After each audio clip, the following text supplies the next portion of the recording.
नमस्कार दोस्तों, कैसे हैं आप लोग गाइस। उम्मीद करती हूँ आप सब लोग बहुत अच्छे होंगे। नौकरी समाचार चैनल में आप लोगों का बहुत बहुत स्वागत है। आज हम बात करेंगे केंद्रीय कर्मचारियों के महंगाई भत्ते में बढ़ोतरी फाइनल, सैलरी में 6,480 रुपये का इजाफा। क्या न्यूज़ निकल कर आज सामने आ रही है, डिटेल पर बात करते हैं। 1,15,00,000 केंद्रीय कर्मचारियों और पेंशनर्स के लिए बड़ी खबर आ गई है। महंगाई भत्ते में बढ़ोतरी फाइनल हो गई है। कर्मचारियों के महंगाई भत्ते पर सभी सवालों का जवाब आ गया है। बढ़ा हुआ महंगाई भत्ता 1 जनवरी 2025 से प्रभावी मानकर देरी होने वाले महीनों का एरियर दिया जाएगा। अब तक 3 आंकड़े आए सामने। महंगाई भत्ते में बढ़ोतरी की घोषणा पीएम मोदी की अध्यक्षता में कैबिनेट की बैठक के बाद की जाएगी।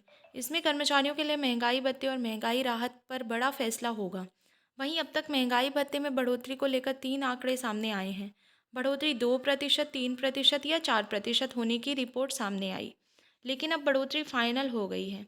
कर्मचारियों की होली रही थी फीकी। केंद्रीय कर्मचारियों और पेंशनर्स को उम्मीद थी कि हर बार की तरह इस बार भी सरकार होली से पहले ही महंगाई भत्ते में बढ़ोतरी का ऐलान कर देगी, लेकिन महंगाई भत्ते के संशोधन की कोई घोषणा नहीं हुई और लोगों के हाथ निराशा ही लगी। उम्मीद की जा रही है कि अब ये इंतज़ार की घड़ी खत्म हो जाएगी। साल में 2 बार होता है संशोधन। महंगाई भत्ते में हर साल 2 बार संशोधन किया जाता है। हर साल सरकार की ओर से 1 जनवरी और 1 जुलाई को महंगाई भत्ता रिवाइज किया जाता है। सरकार इसका ऐलान बाद में करती है। देरी होने वाले महीनों का कर्मचारियों के खाते में एरियर आता है।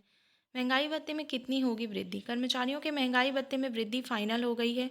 All India consumer price index के आंकड़ों ने इसको फाइनल कर दिया है। दिसंबर के आंकड़ों में महंगाई कम ज़रूर हुई है, लेकिन महंगाई भत्ते में 3% की बढ़ोतरी के लिए काफ़ी है। महंगाई दर 55.99% पर पहुंच गई है।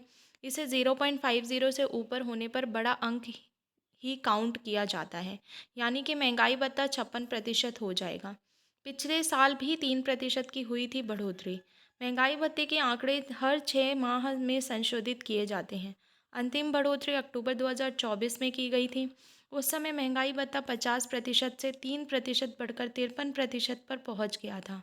वहीं इससे पहले महंगाई भत्ते में 4% की बढ़ोतरी हुई थी। सैलरी में होगा बम्पर इजाफा। केंद्रीय कर्मचारियों के लिए महंगाई भत्ते में 3% की बढ़ोतरी फाइनल हो रही है। इससे केंद्रीय कर्मचारियों के न्यूनतम बेसिक सैलरी में तगड़ा उछाल आएगा। किसी कर्मचारी की न्यूनतम बेसिक सैलरी अगर 18,000 रुपये है, तो उनकी सैलरी में हर महीने 3% की बढ़ोतरी के साथ 540 रुपये प्रति महीने की बढ़ोतरी होगी। वहीं वार्षिक बढ़ोतरी 6,480 रुपये की होगी। तो ये थी न्यूज़ जो निकल कर सामने आ रही थी, एंड आई होप कि ये वीडियो आप लोगों के लिए कहीं ना कहीं काफ़ी महत्वपूर्ण रही होगी। अगर वीडियो अच्छी लगी तो आप लोग चैनल से जुड़ सकते हैं, क्योंकि ऐसी वीडियोस और भी आपको आने वाले समय में देखने के लिए मिलती रहेंगी। आज के लिए इतना ही। मिलते हैं अगली वीडियो में। जय हिंद, जय भारत।